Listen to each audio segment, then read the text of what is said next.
Doctor Muhammad Yunus sir পদত্যাগ করতে পারেন যে কোন সময়। সেই ভারতের ষড়যন্ত্র, সেনাবাহিনী যুক্ত হয়েছে নতুন করে। আমি জেনারেল ওয়াকারকে নিয়ে কোনোদিন কথা বলি নাই। উনি যে বক্তব্য দিয়েছেন গতকালকে ডিসেম্বরে নির্বাচন হতে হবে, তো আপনি যেভাবে বলছেন এভাবে তাকে প্রেসারে ফেলে দেওয়া, মোটামুটি সরকারকে একদম বলে দেওয়া যে নাই, আপনি চলে যান, আপনি থাকলে আমরা আমাদের উদ্দেশ্য আমরা সফল করতে পারবো না। এই ষড়যন্ত্র চলছে বাংলাদেশে এখন। ডক্টর মোহাম্মদ ইউনূস স্যার পদত্যাগ করতে পারেন যে কোন সময়। উনি কি বলছেন?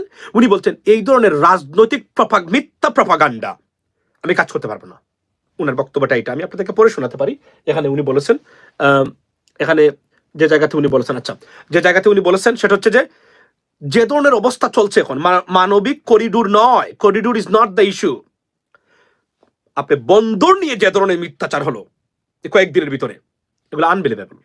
পৃথিবীতে আমি গতকালকে বলেছি, আমি একটা ভিডিও বানিয়েছিলাম, আপনারা জানেন, দেখেন আমরা 53 থেকে 56 বছরের রাজনৈতিক দুর্বৃত্তায়নের শিকার। হ্যাঁ বাংলাদেশি ভাই ও বোনেরা, আমি একজন প্রজাতীয়তাবাদের মানুষ, মনে রাখবেন, আপনাদের মতো। কিন্তু দেশ সবার আগে, সবার আগে দেশ। আপনি যদি দেশকে ভালোবাসেন তাহলে আপনাকে আপনাকে বুঝতে হবে, আপনাকে স্রোতের বিপরীতে হাঁটতেই হবে। আর আপনি যদি মনে করেন আমার দল বড়, তাহলে যে দেশ 53 বছরে একটা প্রতিষ্ঠান দাঁড় করাতে পারেনি এই রাজনৈতিক দুর্বৃত্তরা, আবারও ভারত আওয়ামী লীগ মিলে দেশটাকে গ্রাস করতে যাচ্ছে, আবার ভারতের পেটেই বাংলাদেশ যাচ্ছে। আশ্চর্যজনক হলেও সত্য, এই ঘটনাই বাংলাদেশে করতে যাচ্ছে। Ladies and gentleman, that's what exactly I C.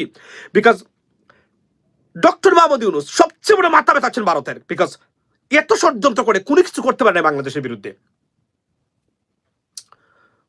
কারণ তার উপস্থিতিটা, কারণ তার ক্রেডিবিলিটি সারা বিশ্বের কাছে, জাতিসংঘ, আমেরিকা। ভারত মনে করেছিল প্রেসিডেন্ট ডোনাল্ড ট্রাম্প আসলে বাংলাদেশকে চূর্ণ বিচূর্ণ করে দিবে, পাকিস্তানকে একদম যুক্তরাষ্ট্রকে পাশে নিয়ে পাকিস্তানকে একদম ধ্বংস করে দিবে। ঠিক এইভাবেই ছিল, সব গুড়িবালি দিয়ে উল্টো পথে হাঁটছে সবকিছু, ভারতকে একা ফেলে। সেই ভারতের ষড়যন্ত্র, সেনাবাহিনী যুক্ত হয়েছে নতুন করে। আমি জেনারেল ওয়াকারকে নিয়ে কোনোদিন কথা বলি নাই। উনি যে বক্তব্য দিয়েছেন গতকালকে ডিসেম্বরে নির্বাচন হতে হবে, উনি আপনি এই শেখ হাসিনার অধীনে আপনাদের একজন সেনাবাহিনী বলতে পারলেন না আমরা একটা অবাধ নিরপেক্ষ নির্বাচন চাই। এখন আপনি বলছেন নিরপেক্ষ নির্বাচন চাই, ডিসেম্বরে নির্বাচন হতে হবে। আই আন্ডারস্ট্যান্ড, নির্বাচন চাওয়াটা অপরাধ নয়, কিন্তু আপনি যেভাবে বলছেন এভাবে তাকে প্রেসারে ফেলে দেওয়া, মোটামুটি সরকারকে একদম বলে দেওয়া যে নাই, আপনি চলে যান, আপনি থাকলে আমাদের উদ্দেশ্য আমরা সফল করতে পারবো না। এই ষড়যন্ত্র চলছে বাংলাদেশে এখন। যতটা ভালো কাজ তারা করতে চেয়েছে প্রত্যেকটা কাজেই বাধা দিচ্ছেন রাজনীতিবিদরা এবং একটা গোষ্ঠী। এভাবে থাকতে পারবেন না। এবং আমি আবার বলছিলাম যে এরা এবং সোশ্যাল মিডিয়া কিছু দুর্বৃত্ত যেভাবে ওনাদের চরিত্র হনন করে যাচ্ছে, প্রতিদিন মিথ্যাচার করে, আনবিলিভেবল। এরা এক একটা দলের কাছ থেকে বিভিন্ন ধরনের সাপোর্ট নিয়ে, বিভিন্ন ধরনের ইঙ্গিত পেয়ে দল ক্ষমতায় গেলে তাদেরকে, বা ওই অমুক দল ক্ষমতায় গেলে তাদেরকে কোনো কিছু দিবে, তাদেরকে টেলিভিশন চ্যানেল দিবে। এটাই চলছে বর্তমানে ডে ওয়ান থেকে। কারণ আমরা এমন মানুষকে কখনো, আমরা আমাদের 53 বছরে একটা ওয়ার্ল্ড স্টেজে বাংলাদেশকে রিপ্রেজেন্ট করতে পারে একজন মানুষকে জন্ম দিতে পারেনি বাংলাদেশ। একজন ব্যক্তি, তার মা বাবা জন্ম দিয়েছিল, তারপর তার বিরুদ্ধে কি ধরনের বিষাদগার, জেনে না জেনে, what is corridor, what is বন্দর দেওয়া, হোয়াট ইজ বন্দর রক্ষণাবেক্ষণ করা, what is the project, they have no idea about that, but they talking every single day. Shame on you, shame. আমি বলছিলাম ডক্টর মোহাম্মদ ইউনূস কতদিন থাকতে পারবেন, কি কাজ করতে পারবেন কিনা, এটা এখন দেখার বিষয়। যেভাবে তার চরিত্র হনন করা হচ্ছে, he is an international asset, he is not a asset for Bangladesh, he is an international asset, and internationally উনি recognised individual, the most biggest head of state celebrity on this planet right now. এবং তাকে যেভাবে তার চরিত্র assassination করা হচ্ছে, shame on you. You have no idea about politics and international affairs. You have zero knowledge. You are child to international affairs. Child. Doesn't matter how many millions subscribers you have, but you are child to international affairs. But yet you're criticizing every single day. You have no idea. Why? Because of personal gain. You need subscribers. You need views. You need this. You need that. This is what exactly happening, ladies and gentlemen. Shame on you. আজকে আপনি দেখেন, আমরা বলছিলাম শেখ হাসিনার এই 5 বছর তারা মেনে নিয়েছিলেন সবার ঐক্যবদ্ধ প্রচেষ্টায়, অনেক রক্তের বিনিময়ে আমরা একটা সুযোগ পেয়েছিলাম আগামী 50 বছর বাংলাদেশ কিভাবে চলবে। আমি কখনোই বলি না এই নির্বাচন আমরা চাই না, নির্বাচন দিবেন। যে গুণে ধরা 53 বছরের যে পরিবর্তন দরকার, আমাদের প্রাতিষ্ঠানিক পরিবর্তনগুলা, যার কারণে একটা দেশের গণতন্ত্র বা সুশাসন সাস্টেইন করে, সেই বিষয়গুলাকে যেন তারা রিফর্ম করে বাংলাদেশের মানুষের জন্য মানে এরা কাজ করতে পারে প্রতিষ্ঠানগুলা, সেই ব্যবস্থাটাই আমরা চেয়েছি। আমরা চাই নাই ডক্টর মোহাম্মদ সারা জীবন। অনেকে তো বলছেন এই গণতন্ত্র দিয়ে আমরা কি করবো, যে গণতন্ত্র দুর্বৃত্তায়নকে প্রমোট করে, যে গণতন্ত্রের মাধ্যমে রাজনৈতিক দুর্বৃত্তরা ক্ষমতায় এসে লুটপাট করে, খুন করে, গুম করে, নৈরাজ্য সৃষ্টি করে, মানবাধিকার লঙ্ঘন করে, মানুষের সম্পদ আপনার আপনার এই আপনার কি করে এই নিয়ে যায়, যে যে মানে বিচার আপনার নির্বাচনের মাধ্যমে দেশের গণতান্ত্রিক পরিবেশ ভোটাধিকার হরণ করা হয়, সেই নির্বাচনে কি দরকার? তারপরে বলছে নির্বাচন দরকার। কিন্তু আজকে আমি বলছিলাম, বারবার বলছিলাম, জামায়াত বিএনপি আপনারা ঐক্যবদ্ধ থেকে সরকারকে সহযোগিতা করুন, 1 থেকে 1.5 বছরের ভিতরে তারা কাজগুলো করে যাক, আপনারা একটা নির্বাচন নিয়ে ক্ষমতায় আসেন, not a problem, you are our people, you are our parties. But যে ধরনের জুচ্চতা, কারণ এরা, আমি বারবার বলছি, এরা ইজ্জতওয়ালা মানুষ, এরা টাকা চুরি করে এখানে আসে নাই, এরা লুটপাটকারী নয়, এরা বেজ্জতি নয়, এরা রাজনৈতিক দুর্বৃত্ত প্রাণী নয়, বুঝতে হবে, এরা এডুকেটেড, তারা সিরিয়াস একটা প্রফেশনাল লাইফ ছিল প্রত্যেকের জীবনে যারা এখানে কাজ করতে এসেছেন। আপনারা এমন বিষাদগার বন্দর নাকি দিয়ে দিচ্ছে, অথচ আমি গতকালকে বলেছি যে 75টা দেশে ব্যবসায়িক কার্যক্রম পরিচালনা করে থাকে ডিপি ওয়ার্ল্ড, আরব আমিরাত বেস, মুসলিম দেশের একটা company. Imagine ladies and gentleman, যারা ইসরায়েলের মতো দেশে বিজনেস করে, বন্দর রক্ষণাবেক্ষণের দায়িত্ব করে, বন্দর পরিচালনা করে বেসরকারি খাতে, এখানে নাকি জাত ধরনের জুচ্চুরি, কেননা ওই যে লুটপাট করতে হবে, বললাম না, খাত 3টা, বিমানকে মানে বেসরকারি হতে দেওয়া যাবে না, সরকারি আওতায় রাখতে হবে, কারণ আমি যখন ক্ষমতায় যাব আমি এটাকে লুটপাট করে খাবো, আমার খেয়ে খাবে, আমার প্রধানমন্ত্রী খাবে, আমার গণভবনে জেনে থাকবেন, বঙ্গভবনে থাকবেন, সবাই লুটপাট করে খাবেন, রাস্তাঘাট দখল করে বলতে হবে এটা আমার বাপের মানে রাস্তা, কেননা এই রাস্তা, আমি শ্রমিক অমুক দলের নেতা, আমি মানে শ্রমিকরা নাকি বাংলাদেশের রাস্তা নিয়ন্ত্রণ করে। পৃথিবীতে এমন দেশ কোথায় আছে যেখানে শ্রমিকরা নাকি এটা নিয়ন্ত্রণ করে থাকে? মানে একটা দেশের রাস্তাঘাট দেউলিয়াপনা কাকে বলে আপনি দেখেন। এখন তারা বলছেন কি, যে জিনিসই করতে যায় প্রত্যেকটা জিনিসই সবাই মিলে বাধাগ্রস্ত করা। তা এদেশের কোথায়? এদেশের এই লোকটাকে কেন তার ইজ্জত? আমি তো একবার বলছি স্যার আপনি চলে যান, দিয়ে যান তাদের হাতে, দেখি না তারা কিভাবে চলাফেরা করে, দেখি না এদেশকে তারা কি কোথায় নিয়ে যায়, আমরা দেখতে চাই। আমরা 53 বছর দেখি নাই, দেখেছি এই দুর্বৃত্ত শ্রেণীর ডিসফাংশনাল অযোগ্য অপদার্থ রাজনীতিবিদরা কোথায় নিয়ে যেতে পারে, ক্ষমতা তাদের আছে, আমরা দেখতে চাই, দিয়ে যান আপনি তাদের কাছে, আমরা আছি তো, আমরা দেখবো তারা কোথায় নিয়ে যায় দেশটাকে। This is unbelievable. ন্যূনতম কাজটা যেগুলো রিফর্মস যেগুলো আছে, আমরা 8ম শ্রেণী পাস, এমপি আবারও হতে হবে আমাদেরকে, না আমাদেরকে বাড়াতে হবে। এমন কিছু মানুষ দেখলাম এক একটা দলের নির্বাহী কমিটির সদস্য 8ম শ্রেণী পর্যন্ত পড়ালেখা করে নাই। একজন ব্যক্তি কিভাবে একটা দলের নির্বাহী কমিটির সদস্য হতে পারে? আমি আশ্চর্য হয়ে এলাম। টাকা পয়সা নিয়ে পদ দেয় তারা। এই টাকা পয়সার আর দালালির আর নমিনেশন বাণিজ্য রাজনীতি থেকে মুক্ত করতে গেলে লেডিস এন্ড জেন্টলম্যান আপনারা আবার মাঠে নামতে হবে।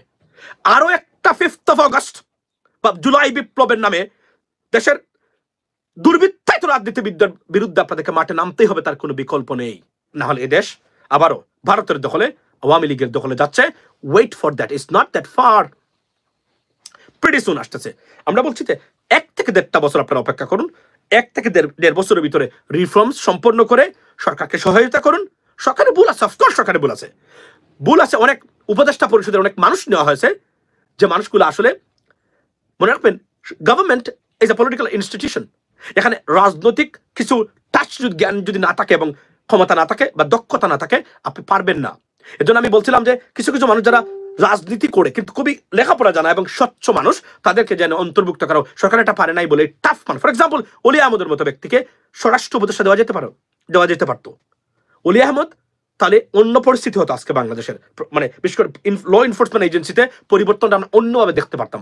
বর্তমান যিনি স্বরাষ্ট্র উপদেষ্টা আছেন, he is an honest man, but you have to understand he is not fit, I mean, he's not that strong man. He's very good man, but not strong enough to lead this organization right now under this serious, strict, and very dire situation, ladies and gentlemen. That's what I said.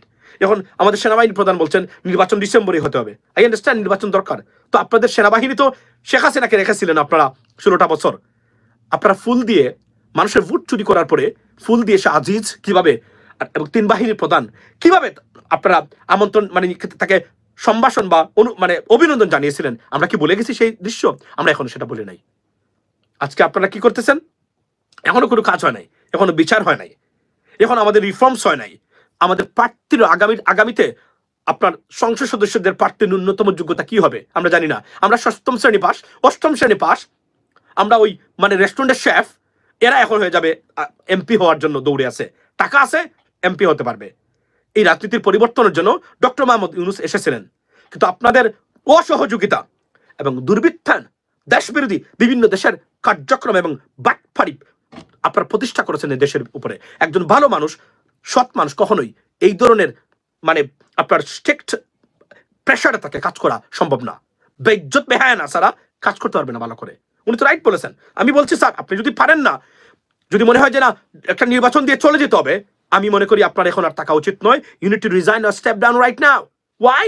যদি আপনি পারেন না, যদি মনে করেন করবেন, তাহলে এখন এই বসে সিদ্ধান্ত নিন কি কি কাজ আপনারা করবেন। তারা কি বলুক, জনগণের কাছ থেকে ম্যান্ডেট নেন, আবারও প্রয়োজনে আপনার থাকতে হবে। বাংলাদেশের 80% মানুষ চায় দেশের ন্যূনতম সংস্কারগুলা যেগুলো আছে, প্রাতিষ্ঠানিক সংস্কার, সেগুলা করে একটা নির্বাচন হোক। সেই নির্বাচনে বাংলাদেশের মানুষ অংশগ্রহণ করতে চায়। শুধু একটা দলকে ক্ষমতা আনার জন্য সেই নির্বাচন আমাদের দরকার নেই। কেননা যদি আমাদের জুডিশিয়ারি রিফর্মস না হয়, অ্যান্টি কারাপশন ব্যুরো রিফর্মস না হয়, পুলিশের রিফর্মস না হয়, জুডিশিয়ারি রিফর্মস না হয়, আপনার দুর্নীতি দমন কমিশন একটু আগে বলেছি, এদের রিফর্মস না হয়, বাংলাদেশ কখনোই। আর এই 50 ইয়ার্স, বাংলা 53 বছর পরে একটা সুযোগ মনে রাখবেন, opportunity doesn't come at your door every day. It knocks sometimes and once or twice, I mean in your entire lifetime. And if you can't catch it or avail this opportunity, you cannot, I mean, put yourself in a good position. That's what exactly we can see. আমরা দেশকে ভালোবাসি, আমরা সবাই চাই আমরা দেশ যেন সবার আগে মানে আপনার এগিয়ে যায়। That's what exactly we want. কিন্তু যে অবস্থা বর্তমানে চলছে আমার মনে হয় না এগুলো আর হবে। তাহলে কি হলো? এত মানুষ জীবন কেন দিল, এটা আমরা জানতে চাই। এত মানুষ কেন জীবন দিল? এই অবস্থা গেলে আবারও আওয়ামী লীগের মানুষরা আসবে, আবার এসে আমি চাই শেখ হাসিনা আবার যেন আবার ক্ষমতায় আসেন, এসে যারা বর্তমানে দালালি করতেছেন তাদের বিরুদ্ধে যেন শেখ হাসিনা রুখে দাঁড়ান। এই ক্ষেত্রে যদি শেখ হাসিনা আসে, আমি শেখ হাসিনার পক্ষে থাকবো। আজকে আমি বলে গেলাম আপনাদের এই লাইভে। শেখ হাসিনার মাঝে মাঝে মনে হয় শেখ হাসিনাকে লাইভ করে ক্ষমা চাই তার কাছে, বলি যে আপনাকে আপনার বিরুদ্ধে যে কথাগুলো বলছিলাম ভুল করেছিলাম, ক্ষমা করে দিবেন আপনি। কেননা আমরা তো তার রিপিটেশন দেখতে পাচ্ছি বাকি যাদের পক্ষ নিয়ে কথা বলছিলাম তাদের মধ্যে। তাহলে পার্থক্যটা কোথায়, কোন জায়গায়? তাহলে এদের বিরুদ্ধে কথা না বললে আপনার বিরুদ্ধে কথা বলেছে, এই জন্য আপনার কাছে আমরা ক্ষমা প্রার্থী, এটাই বলা দরকার বাংলাদেশের মানুষের প্রত্যেকটা জায়গায়। আপনি দেখেন অর্থনৈতিক সেক্টর যে শৃঙ্খলা, yes there are many mistakes সরকার মানে করেছে বা করা মানে আরো ভালো কাজ সরকার করতে পারতো। আমি আবার বলছি উপদেষ্টা পরিষদ রিসাফল করা যেতে পারতো, অনেক ভালো মানুষকে এখানে অন্তর্ভুক্ত করা যেতে পারতো। আই আন্ডারস্ট্যান্ড দ্যাট, বাট এটাও মানে রাজনৈতিক দলগুলা বসে সিদ্ধান্ত নিতে পারতো, আলোচনা করতে পারতো তাদের সাথে। এগুলো না করে আজকে যা শুরু হয়েছে এদেশের জন্য আমরা সেই এবং এখানে একটা জিনিস বলে রাখি, আমেরিকা এবং United Nations they are watching very closely. আমরা আছি, আমরা we are going to represent Bangladesh to that level very সুন।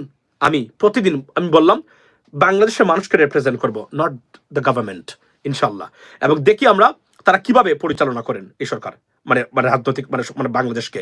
কারণ লুটপাট, অপরাজনীতি আর ওই বাংলাদেশের মানুষের সম্পদ বিদেশে পাচার করা ছাড়া এই রাজনৈতিক দুর্বৃত্ত গোষ্ঠী কোনো পরিবর্তন করতে পারবে না। কেননা এই রাজনৈতিক নেতৃবৃন্দ এবং গোষ্ঠীর মধ্যে কোনো রিফর্মস বা পরিবর্তন হয় নাই। যে লাউ সেই কুদুই রয়ে গেছে। লেডিস এন্ড জেন্টলম্যান, যারা এখন বুঝে না বুঝে বন্দরের বিপক্ষে যাচ্ছেন, এরা জাতীয় শত্রু, জাতীয় দুশ্মন, এরা মূর্খ, এরা অপদার্থ, এরা প্রচন্ড দেশপ্রেমিক মানে হীন মানুষ। এরা চায় এই বন্দর সিন্ডিকেট থাকুক। পৃথিবীর কোন দেশে আছে আপনি কল্পনা করেন? বন্দরে প্রতি বছর বন্দরে প্রায় ২৫০০ কোটি টাকার আপনার চাঁদাবাজি হয়। ২৫০০ কোটি টাকার শুধুমাত্র একটা জায়গাতে। এই হলো বর্তমান বাংলাদেশের অবস্থা।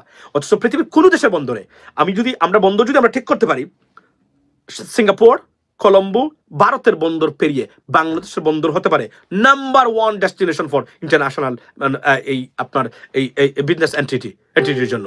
কিন্তু আমরা সেটা না করে বন্দরকে আমরা সেই ওই যে বিভিন্ন ধরনের দলের শ্রমিক সংগঠনের মাধ্যমে কুক্ষিগত করে রেখেছি। এই দেশটা এই জন্য কি স্বাধীন হয়েছে? এই জন্য কি ২৪০০ মানুষ জীবন দিয়েছে? এই জন্য কি হাজার ২৪,০০০ ২৫,০০০ মানুষ মানে পঙ্গুত্ব বরণ করেছে? আমরা ন্যূনতম রিফর্মস চেয়েছিলাম। আমরা তো চাইনি, আমরা তো বলি নাই কখনো এই দল ক্ষমতায় আসতে পারবে না, ওই দল ক্ষমতায় আসতে পারবে না, কখনো বলি না। বরং এই দলগুলার মানুষই তো আমরা তো এই দলের pro BNP, pro Jamaat, pro জাতীয়তাবাদের মানুষ। আমরা চাই একটা ন্যূনতম, কারণ এই রাজনৈতিক দলগুলো পরিবর্তন দিতে ব্যর্থ হয়েছে ৫৪ বছর। এরা লুটপাট, অপরাজনীতি করেছে, একটা প্রতিষ্ঠান দাঁড় করাতে পারে নাই ৫৪ বছরে। এরা কি করতে পারবে আমাদের জন্য? আমি একজন মানুষ থেকে না যারা এই দলগুলোর ভিতরে, যারা আন্তর্জাতিক পরিসরে, আন্তর্জাতিক স্টেজে বাংলাদেশকে রিপ্রেজেন্ট করার ক্ষমতা রাখে, লেট অ্যালোন বাকি জিনিস। এই যদি হয় অবস্থা, আমি বলবো ডক্টর ইউনূস স্যার, আপনি যদি মনে হয় যে ডিসেম্বরে নির্বাচন করে ক্ষমতা হস্তান্তর করবেন আপনি, আমি মনে করি আমরা কিন্তু আপনাকে ছাড়বো না। এটা আমি শেয়ার করে দিচ্ছি। আপনাকে ডিসিশন নিতে হবে আপনি কি করবেন। এখনই আলোচনায় বসুন, রাজনৈতিক দলগুলোর সাথে বসে সিদ্ধান্ত নিন আপনারা কি করতে চান। যদি না পারেন আপনি পদত্যাগ করুন, আপনি you need to step down. আমি আপনার পদত্যাগকে সমর্থন করি, কেননা আপনি বেজ্জতি করার দরকার নাই, কারণ আপনি এখনো একটা ফিগার বাংলাদেশের জন্য। আপনার নামে সারা বিশ্বে বাংলাদেশকে আমার মানুষ চেনে। সুতরাং আমরা আপনাকে নষ্ট করতে চাই না। আপনি এখনো ইজ্জত নিয়ে সরে যান, আপনি আপনার মতো জায়গা মতো চলে যান।